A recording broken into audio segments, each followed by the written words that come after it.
இன்னைக்கு நாம் நம்முடைய நாட்டுக்கு மிகவும் அருகில் இருக்கும் ஒரு அற்புதமான நாட்டை பத்தி தெரிந்து கொள்ளலாம். நம்முடைய இந்தியாவிலிருந்து வெறும் 50 கிலோமீட்டர் தூரத்திலேயே இருக்கும் இந்த சிறிய அற்புத நாடு பிரகிருதியின் அழகால் நிறைந்திருக்கிறது. இந்த நாட்டை மணிமாலை நாடு என்றும் அழைப்பார்கள். இங்குள்ள பசுமையான காடுகள், அழகிய மலைகள், கடல் கரைகள் இவற்றை பார்ப்பவர்களை மந்திரம் போல் மயக்கிவிடும். இன்னும் ராமாயணத்துடன் தொடர்புடைய எத்தனையோ இடங்களும் இங்கு காணப்படுகின்றன. இந்த நாட்டில் அழகான இளைஞர்களை மச்ச என்று அழைப்பார்கள். இந்த டயலாக் நம்முடைய தெலுங்கு சினிமாக்களில் மிகவும் பிரசித்தமானது. இங்கு நீங்கள் ரயிலில் பயணம் செய்யும் போது அற்புதமான பிரகிருதி காட்சிகளை ரசிக்கலாம். நண்பர்களே, இதுவரைக்கும் நான் பேசிக் கொண்டிருக்கும் நாட்டின் பெயர் இலங்கை. இந்த வீடியோவில் இலங்கையை பத்தி இன்னும் சில ஆர்வமூட்டும் ஆச்சரியப்படுத்தும் விஷயங்களை உங்களுடன் பகிர்ந்து கொள்ள போறேன். அதனால வீடியோ தொடங்கும் முன் உங்களுடைய ஆதரவு ரொம்ப முக்கியம். இந்த வீடியோவுக்கு ஒரு லைக் கொடுங்க. நம்மளுடைய சேனலை சப்ஸ்கிரைப் பண்றதையும் மறக்காதீர்கள். இலங்கை நம்முடைய இந்தியாவுக்கு மிகவும் அருகில் இருக்கும் ஒரு அழகான தீவு நாடு. இது இந்திய பெருங்கடலில் அமைந்து பிரகிருதியின் அழகால் மனதை கவர்ந்து இழுக்கிறது. ஆச்சரியமான விஷயம் என்னவென்றால், இந்த நாடு இந்தியாவுக்கு சுமார் 35 முதல் 50 கிலோமீட்டர் தூரத்திலேயே உள்ளது. இலங்கையின் அதிகாரப்பூர்வ தலைநகரம் ஸ்ரீ ஜெயவர்தனபுர கோட்டை.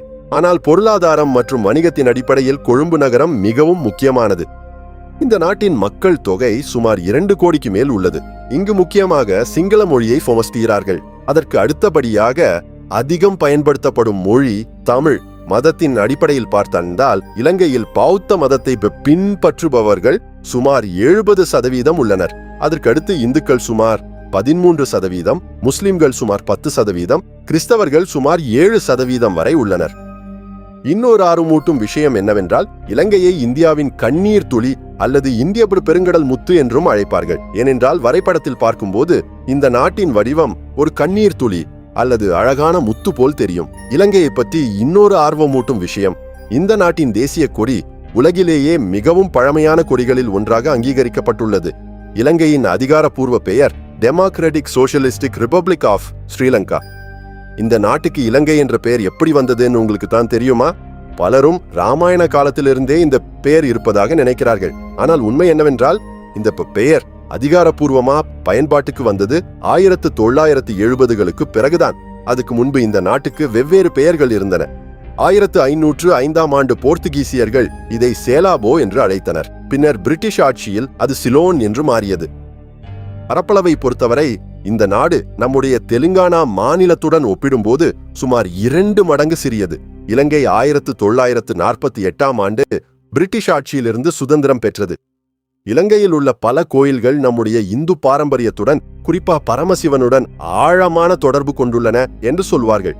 அவற்றில முக்கியமாக சொல்ல வேண்டியது ஒரு புனிதமான மலை. இதை ஸ்ரீபாத மலை அப்படின்னு அழைப்பார்கள். இது மிகவும் பழமையான ஆன்மீக முக்கியத்துவம் கொண்ட இடம். ஆனால் பிரிட்டிஷ் ஆட்சி காலத்துல இந்த புனித மலையின் பெயரை மாற்றி ஆடம்ஸ் பீக் என்று அழைக்கத் தொடங்கினர். ஆனால் இந்த மலையின் உண்மையான பெயர் பண்டைய காலத்தில் ரத்னதீப மலை என்று சொல்லப்பட்டது. இந்த மலையின் உச்சியில் ஒரு கோயிலும் கட்டப்பட்டுள்ளது. புராணங்களின்படி இங்கு மகாதேவனின் பாத தடங்கள் இருப்பதாக நம்புகிறார்கள். அதனால்தான் இந்த பகுதியை சிலர் சிவனின் பாதம் இருக்கும் இடம் என்றும் கருதுகிறார்கள். இன்னும் ஆச்சரியமான விஷயம் என்னவென்றால், சில பௌத்தர்கள் இதே இடத்தில் கௌதம புத்தரின் பாத தடங்கள் இருப்பதாக நம்புகிறார்கள். இதை தவிர இலங்கையின் அடர்த்தியான காடுகளுக்கு நடுவில் ஒரு ரகசியமான விஷயமும் உள்ளது. அது என்னவென்றால், ஒரு உயரமான மலையில் ராவணனின் குகை இருப்பதாக உள்ளூர் மக்கள் நம்புகிறார்கள். அந்த குகையில்தான் ராவணன் கடுமையான தவம் செய்தான் என்று புராணங்கள் சொல்கின்றன. அதோடு இன்றும் அந்த குகையில் ராவணனின் உடல் இருப்பதாக சிலர் நம்புகிறார்கள். அந்த குகையின் உயரம் சுமார் 5000 அடி என்று சொல்லப்படுகிறது. இது உண்மையா அல்லது வெறும் நம்பிக்கையா என்பது இன்னும் ஒரு பெரிய மர்மமாகவே இருக்கிறது. இலங்கையில் சிறு சிறு விஷயங்களே மிகவும் ஆர்வமூட்டும் விதத்தில் இருக்கும். உதாரணமாக, நாம் சாதாரணமாக செல்போன் என்று அழைக்கும் பதத்தை அங்கு செல்டல் அல்லது ஹேண்ட்போன் என்று அழைப்பார்கள். எனவே நீங்கள் எப்போதாவது இலங்கைக்கு சென்றால் செல்போன் என்று சொல்வதற்கு பதிலாக செல்டல் என்று சொல்வது நல்லது. அதேபோல் அங்கு இளைஞர்களிடையே ஒரு சிறப்பான ஸ்லாங் உள்ளது. யாரையாவது நட்பாகவோ ஸ்டைலாகவோ அழைக்க வேண்டுமானால் மச்சன்னு சொல்வார்கள். நம்மிடம் ப்ரோ அல்லது அண்ணன் என்று சொல்வது போல அங்கு மச்ச மிகவும் பொதுவானது. இப்போது இலங்கையிலேயே ஒரு அற்புதமான புனித இடத்தை பற்றி தெரிந்து கொள்ளலாம். அது ஜெயஸ்ரீ மகாபோதி. இது இலங்கையில் மட்டுமல்ல, உலகிலேயே மனிதன் நட்ட மிக பழமையான மரமாக அங்கீகரிக்கப்பட்டுள்ளது. இது ஒரு புனிதமான அரச மரம். இந்த மரத்தின் பின்னணி கதை இன்னும் ஆச்சரியமானது. நம்முடைய இந்தியாவில் சுமார் 2600 வருடங்களுக்கு முன்பு நிரஞ்சனா நதியின் கரையில் ஒரு மரத்தின் அடியில் கௌதம புத்தர் ஞானோதயம் பெற்றார் அப்படின்னு வரலாறு சொல்கிறது. அந்த மரத்திலிருந்து ஒரு கிளையை எடுத்து இலங்கைக்கு கொண்டு வந்து நட்டதாக நம்பப்படுகிறது. அதனாலதான் இந்த ஜெயஸ்ரீ மகாபோதி மரத்துக்கு மிகுந்த ஆன்மீக முக்கியத்துவம் உள்ளது. இன்றும் இந்த மரத்தை இயற்கை பேரிடர்களிலிருந்து பாதுகாக்க அங்குள்ள மக்களும் அரசும் மிகுந்த கவனத்துடன் பாதுகாத்து வருகின்றனர். இலங்கையின் வரலாறு மிகவும் பழமையானது. சுமார் 2500 வருடங்களுக்கு மேல் இந்த நாட்டுக்கு பெருமை மிக்க வரலாறு உள்ளது. இன்றும் நீங்கள் இலங்கைக்கு சென்றால் அங்கு பல பழமையான நகரங்கள், அற்புதமான ஆலயங்கள், ஆயிரக்கணக்கான வருடங்களுக்கு முன்பே கட்டப்பட்ட பெரிய கட்டிடங்களை பார்த்து ஆச்சரியப்படுவீங்க. முக்கியமாக ஒரு விஷயம் நம்மை இன்னும் அதிகமாக ஆச்சரியப்படுத்தும். அது அங்குள்ள நீர்ப்பாசன முறை. இலங்கை அரசர்கள் ஆயிரக்கணக்கான வருடங்களுக்கு முன்பே பெரிய நீர்த்தொட்டிகள், குளங்கள், கால்வாய்களை உருவாக்கினர். இவை அனைத்தும் இன்றும் செயல்படுகின்றன என்றால் அப்போதைய இன்ஜினியரிங் திறன் எவ்வளவு அற்புதமாய் இருந்தது என்பதை நாம் புரிந்து கொள்ளலாம். சிறிய நாடாக இருந்தாலும் இலங்கை உலகுக்கு மிக முக்கியமான இடத்தை போய் பெற்றுள்ளது. இந்திய பெருங்கடலின் நடுவில் இருப்பதால் உலகின் மிகவும் பிஸியான ஷிப்பிங் பாதைகளில் ஒன்று இங்கு வழியாக செல்கிறது. ஐரோப்பாவிலிருந்து ஆசியா வரை செல்லும் பல கார்கோ கப்பல்கள் இலங்கை அருகே வழியாக பயணிக்க வேண்டியிருக்கும். இப்படி இன்னொரு ஆர்வமூட்டும் விஷயம், சீனாவின் பெல்ட் அண்ட் ரோட் இனிஷியேட்டிவ் திட்டத்தின் பகுதியாக இலங்கையில் உள்ள ஹம்பன்தோட்டா துறைமுகம் மிகுந்த முக்கியத்துவம் பெற்றது.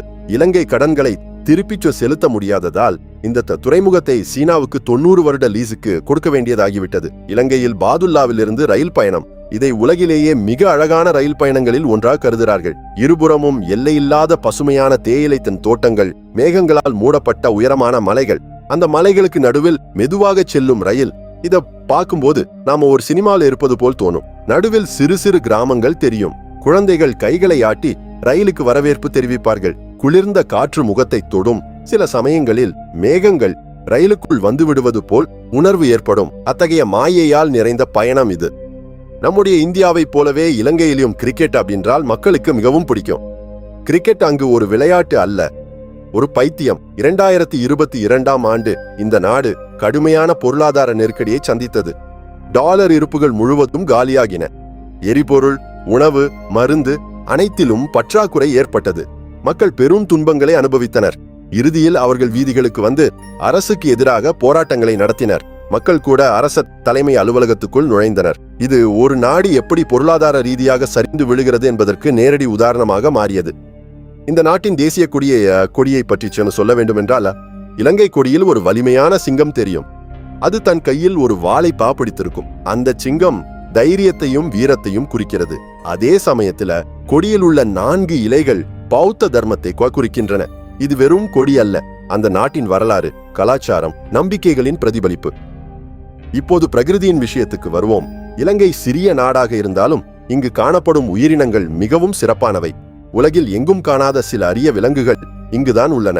உதாரணமாக பர்பிள் ஃபேஸ் லங்கூர் என்ற அரிய குரங்கு இனம் உள்ளது. இது மிகவும் ரேர் மற்றும் ஸ்பெஷல். அதேபோல் இலங்கை சிறுத்தை, இதுவும் உலகில் சிறப்பான இனம். இது முக்கியமாக சிங்கராஜ காடு போன்ற பகுதிகளில் காணப்படும். இந்த காடு பயோடைவர்சிட்டிக்கு மிகவும் புகழ் பெற்றுள்ளது. இப்போது உணவை பற்றி பேசலாம். இலங்கையில் பெரும்பாலும் அரிசியால் செய்யப்பட்ட உணவுகள் உள்ளன. அங்கு மக்களின் அன்றாட உணவு பெரும்பாலும் அரிசி அடிப்படையில் தான் இருக்கும். அங்கு பிராசன உணவுகளில் சில ஆபர்ஸ், நம்முடைய ஆவம் போன்றது, பால் வடிவத்துல, கொட்டு ரொட்டி ஸ்ட்ரீட் ஃபுட்டா மிகவும் பிரபலம். ஸ்ட்ரிங் ஹாபர்ஸ், நம்முடைய இடியாஃபம் போன்றது. லம்ப் ரைஸ் கொஞ்சம் வித்தியாசமான ஸ்டைலில் இருக்கும் சிறப்பான டிஷ். இனி நாணயத்துக்கு வருவோம். இலங்கை நாணயத்தை இலங்கை ரூபாய் என்று அழைப்பார்கள். நம்முடைய இந்திய ரூபாயுடன் ஒப்பிடும்போது ஒரு இலங்கை ரூபாயின் மதிப்பு சுமார் 0.303 இந்திய ரூபாய் அளவில் இருக்கும். அதாவது நம்முடைய பணத்துடன் ஒப்பிடும்போது அங்கு நாணய மதிப்பு கொஞ்சம் குறைவு. மொத்தத்தில் இலங்கை ஒரு சிறிய நாடாக இருந்தாலும் அதிலே மறைந்திருக்கும் விஷயங்கள் மிகப்பெரியவை.